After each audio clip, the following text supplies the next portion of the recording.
Are you two strapped in back there? Anytime you're ready, John. All set. Okay, buddy. Let's do it. Synchronize all computer functions. We have a positive decoder interlock on all data terminals. Manual launch functions are canceled. Real-time status is 20 seconds to ignition and counting. Buddy, you know we don't know what the Draconians are going to do when they see us. So as soon as we get a fix on their ship, lock in our photon shielding and energy-absorbent field generators, and activate all laser turrets. Okay, Skipper. Come on, Solaris. Let's go! Behind the moon, a Draconian command ship floats in orbit, waiting for the armada it will lead in a vampire assault against the hydrogen-rich oceans of the Earth. Aboard the Solaris, Buddy, John, Mora, and Dr. Valerie Reed, jetting toward the moon to investigate the bat-winged alien vessel from what they hope will be a safe distance. Solaris to Starlab. Starlab, go ahead, John. Our scanners have just locked onto the Draconian ship. It's hovering 50 kilometers above the Lucas Kubrick crater chain. THX coordinates 1138 at subvector 2001. We're locking in now. Thanks, Jerry. Solaris out. John, Valerie and I are getting a little edgy back here. Isn't there something we can do? How about a snack? Oh, buddy, how can you think of food at a time like this? It's easy. I'm hungry. Skipper, is there an echo in here? Mora, incredible. What is it, buddy? Would you believe a mysterious pool of talking light? Echo? Hello, Mora. Hello, Valerie. We'll be there in a flash. You certainly will. Mora! Valerie! Oh, Echo, that was fantastic. Wow, what a rush. I'm glad you enjoyed it. Echo, how do you get people from one place to another so fast? Mora, darling. She's been through the process before. Echo, I'm beginning to feel a little strange. So am I. Me too. What's going on? You're all about to enter a metamorphic coma. And when you return to consciousness, you'll discover that in addition to being oxygen breathers, you'll be right at home in a hydrogen environment as well. But why? You'll see. Pleasant dreams.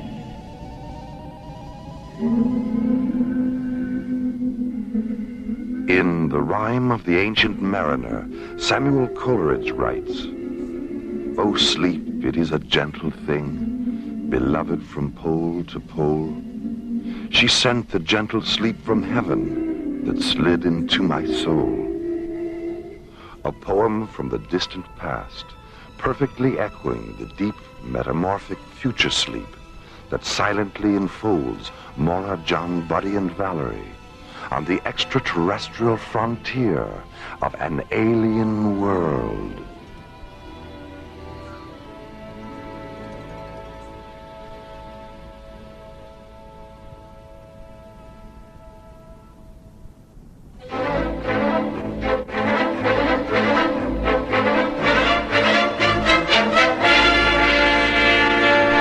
Alien Worlds continues.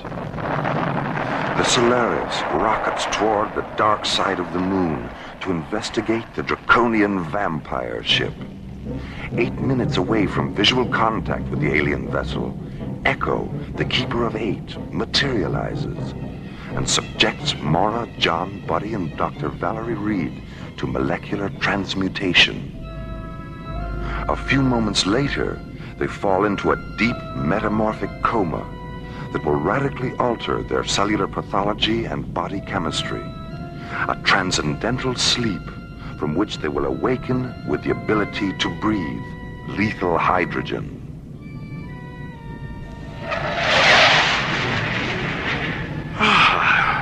What year is it? It's still 2026, buddy. How do you feel? Well, that's the best news I've ever had. Echo, why have you made it possible for us to breathe hydrogen? So you can survive aboard the Draconian vampire ship. Oh, yeah? And me without my wooden stake. And me without my Christopher Lee outfit. Echo, what do you want us to do? the very thing you all want to do. Go aboard their vessel and meet them face to face. Well, that sounds very dangerous. The Draconians had planned to withdraw all the hydrogen from the oceans of Earth. It's a final, desperate attempt at survival. They're not an aggressive race. They only use their armada as a bluff toward hostile intruders. If their system weren't so divided by the reactionary pressures of civil war, Warp, Mosk, and Vina wouldn't be acting so silly. Warp, Musk, and Vina? Who are they? Warp is head of the Draconian Coalition. Mosk is his subordinate preceptor. And Vina is magistrate of the Opposition Alliance. Well, what can we do? Tell Warp and Mosk where they can find alternate sources of pure hydrogen. How are we going to do that? I know where the sources are, Mora. And I'll tell you where they are before you see Warp and Mosk. Well, wouldn't it be easier if you just told them yourself? Yes, it would. But if I did, Draconia and Earth would still be strangers to each other. You see, I arrange circumstances wherein strangers become friends. Now, how do you suppose they'll feel about Earthlings if you guarantee their survival for centuries to come? Are you sure we'll be safe? Buddy, you already are. Right, we already are. You're intruding into a Draconian defense perimeter. I believe there's a call for you, John. Yeah.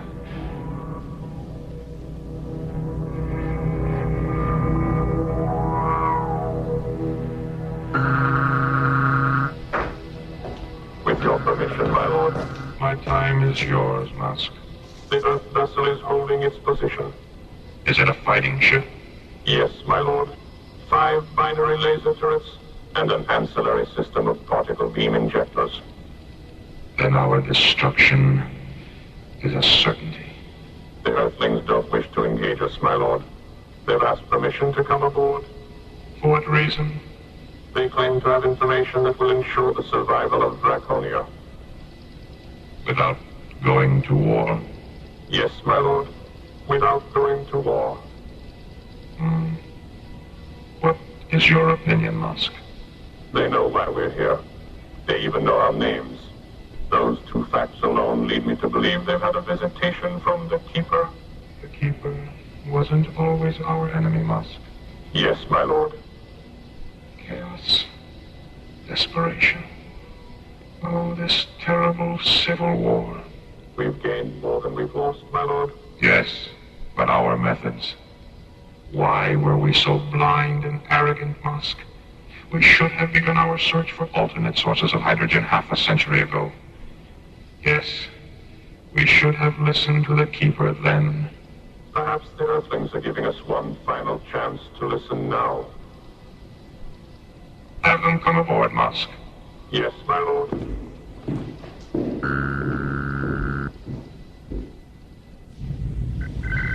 They're certainly taking their time about it, aren't they? Take it easy, Valerie. Echo wouldn't have left us alone out here if it wasn't safe. Attention, Solaris. You have been granted permission to come aboard. Guide your vessel under ours and enter through the illuminated docking bay. Will you require survival costumes? No, we're able to survive in your atmosphere. Proceed.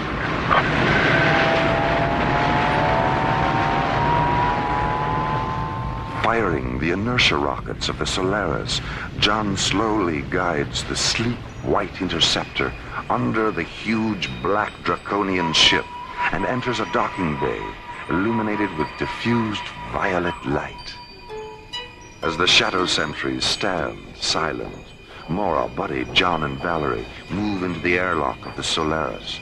Warp, head of the Draconian Coalition regime, has decided to reconsider his attack on Earth's hydrogen-rich oceans. A decision based on a mysterious series of star charts Mora has given him. Forgive my skepticism, Mora. Are you absolutely certain these star charts are accurate? I'm positive, Warp. Well, we'll know soon enough. I didn't realize there were so many sources of hydrogen within our own galaxy. This planet here, it's uninhabited. Its atmosphere is hydrogen pure. and it's only a fractional light year away from Draconia. With your permission, my lord. Yes, Blur. What is it? I've just received a report from our equatorial observatory. The 3 planets are there, just as the star charts indicate. Thank you, Blur. Why didn't we notice them before? Well, to be perfectly honest, Warp, they weren't there before. You confuse me. The Keeper of 8. So, the creation of these planets is his work. He didn't create them, Warp. They already existed. He simply, borrowed them from the Terrellian system. With your permission, my lord. Come in, Moss. Contact the Armada. There will be no war with Terra or any other planet. We're going home. Oh, thank goodness. Right. A few moments later, Warp's message is flashed to the Draconian Armada as it enters Jupiter space. 200 multi-atmosphere assault cruisers, 1,800 siege raiders, 600 defense penetrators, and 1,000 armed hydrogen tankers slowly break formation, turn 180 degrees, and regroup near Callisto, one of Jupiter's 9 moons. The Armada's new course? Draconia, by way of the Twilight Meridian. Meanwhile, in the launch bay of Warp's command ship, Mara, John, Buddy, and Valerie prepare to board the Solaris for their return flight to Starlab. It's unfortunate that we couldn't have spent more time together, Mara. Well, we'll have plenty of time together at the beginning of Terra's new solar year, Warp. I don't understand. 6 months from now, an intergalactic congress will convene on Starlab. I'm going to arrange for Draconia to be represented. Thank you, Mara.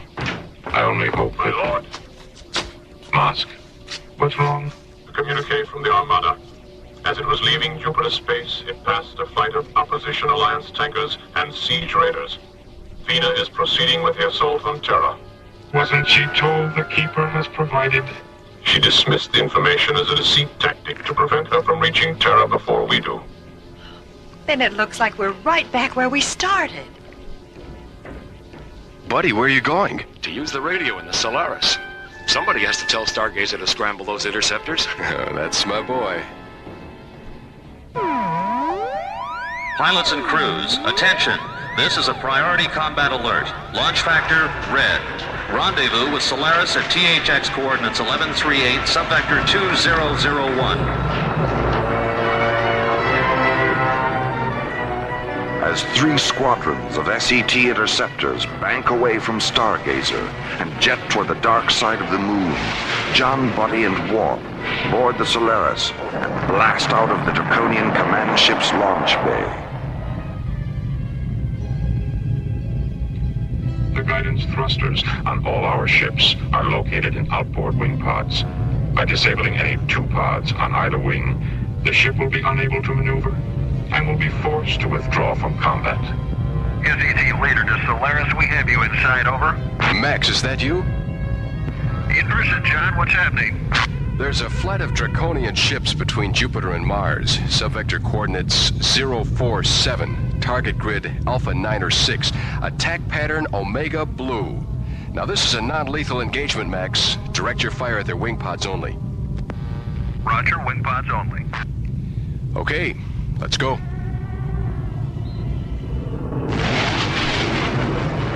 There they are, Skipper. John, before you commence the attack, I'd like to try to reason with Vina. Open a close proximity channel, buddy. Okay, Warp.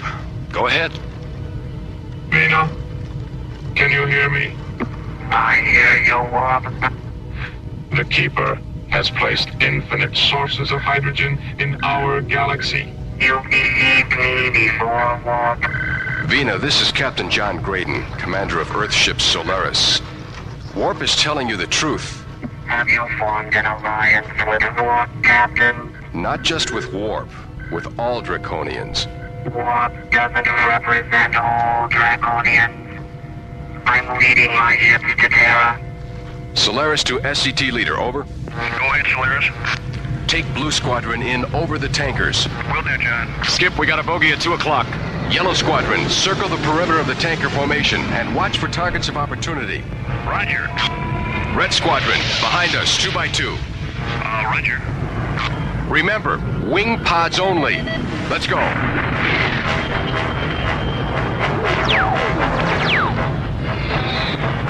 Dive out of there, Blue 4. I'll take the other pod. Break it on, Yellow Niner. They're opening another gun port in the tail. I'm right behind you, Red 5. Let's go around again. Yellow 3, head off those 2 stragglers at 6 o'clock. Red Leader, get out from under that lead tanker. The wing's starting to break off. Solaris to all squadrons. Regroup at 219 degrees and hold your positions.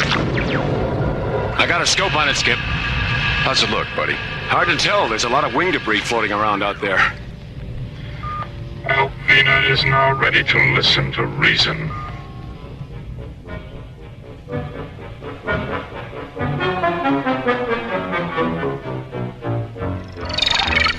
Vox, have you a casualty report? There are no casualties, Vina. Neither death nor injury. It appears that the attack objective was to disable our ships, not take lives. I don't understand. You haven't understood for a long time, Vina. Echo. Vina. Vina, whatever am I going to do with you? You're such a fool. Am I? Yes. And a stubborn one at that. The Earthship attack wasn't calculated to destroy you. Only your belief in armed force and your conceit that you are right and Warp is wrong. War never determines who's right, Vina. Only who's left. Now, if you really care about the future of Draconia, you'll return to Warp ship with Captain Brady and stay there until you and Warp resolve your differences. I'll go, Echo, but No buts about it, Vina. Remember, those 3 hydrogen planets are a gift. And what the Keeper gives us, the Keeper can darn well remove it.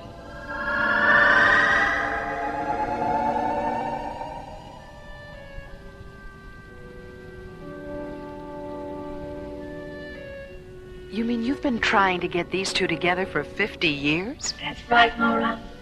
Half a century ago, I proved to Warp that Draconia's hydrogen would be totally depleted within 35 solar years.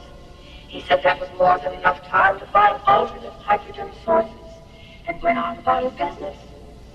Then I told Vina, who finally made it known to the entire planet. But she turned around and used it as a political issue to agitate against war.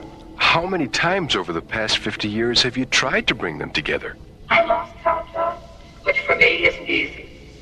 I finally left them alone to learn their lessons the hard way. But when they decided to extend their foolishness to Terra, I came out of retirement. I'm glad it's over, Echo. yes, thank you for returning us to ourselves. Echo, there's something I've been meaning to ask you. Why are you called the Keeper of 8? My buddy, don't you know what you get when you lay the figure 8 on its side? Infinity. The symbol for infinity. I live inside eternal mist, where children dream and lips are kissed, and wander ancient starlit shores that lead through misty midnight doors. I tinker with time, I toy with space, I change the shape of fortune's face. Now you know why the Keeper of 8 has a name that rhymes with fate. The Keeper of 8 was written by Ron Thompson and starred Linda Gary, Chuck Olson, Bruce Miller, and Corey Burton, with special guest stars Peter Leeds, Lorene Tuttle, Janet Waldo, Joe Mascolo, Pete Renaday, and Ellie Tompkins. Alien Worlds was created, produced, and directed by Lee Hansen. This is Roger Dressler, inviting you to join us for another adventure on Alien Worlds.